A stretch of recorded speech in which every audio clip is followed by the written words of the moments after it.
मैं ब्रेक पे जाऊंगा, लेकिन एक बात, आज का दिन डे है, इसके हवाले से एक बात करता चलूंगा और एक छोटा सा वाकया आपके सामने पेश करता हूं। जिन लोगों की वालिदैन जिंदा हैं वो एक बहुत बड़ी नेमत है, और जिनके लिए जो चले गए हैं उनका फ़र्ज़ है कि वो उनके लिए सदक़े जारिया बने। एक माँ को एक बेटा बहुत दौलतमंद है, बहुत पैसे वाला है और उसकी फैमिली है। उसने अपनी माँ को, बुज़ुर्ग हो गई तो उसे उठा के ओल्ड हाउस, ये मोहब्बत देखिए माँ की जो मैं बताना चाहता हूँ कि ओल्ड हाउस में उसे छोड़ आया ईदी सेंटर में, और हर 6 महीने बाद जाके माँ से मिलते थे। यही सिलसिला चलता रहा, महीना गुजरा, साल गुजरा, साल गुजरा। एक दिन ईदी सेंटर से आवाज आई, फोन आया बेटे को कि भाई आप जो हैं जल्दी आइए, मेरा ख्याल है आपकी माँ अब इस दुनिया में ज्यादा देर नहीं रह सकेगी।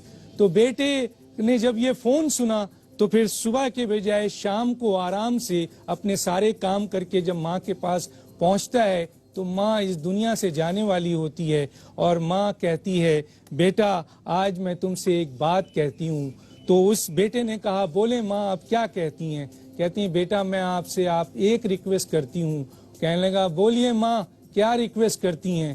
कहने लगे आपने कभी रिक्वेस्ट नहीं किया, आज क्यों कर रही हैं? कहने लगे बेटा मैं चाहती हूँ कि जिस जगह पर मैं रह रही हूँ यहाँ बेटा पंखा लगवा दो, यहाँ पे बहुत गर्मी है।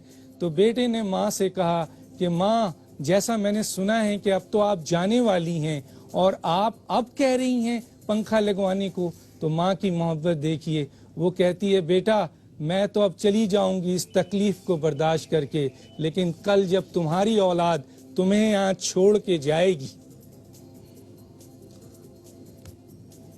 तो उस गर्मी को तुम बर्दाश्त नहीं कर सकोगे। इसलिए मैं कहता हूं कि तुम फैन पंखा लगवा दो। एक छोटा सा ब्रेक, फिर वापस आते हैं।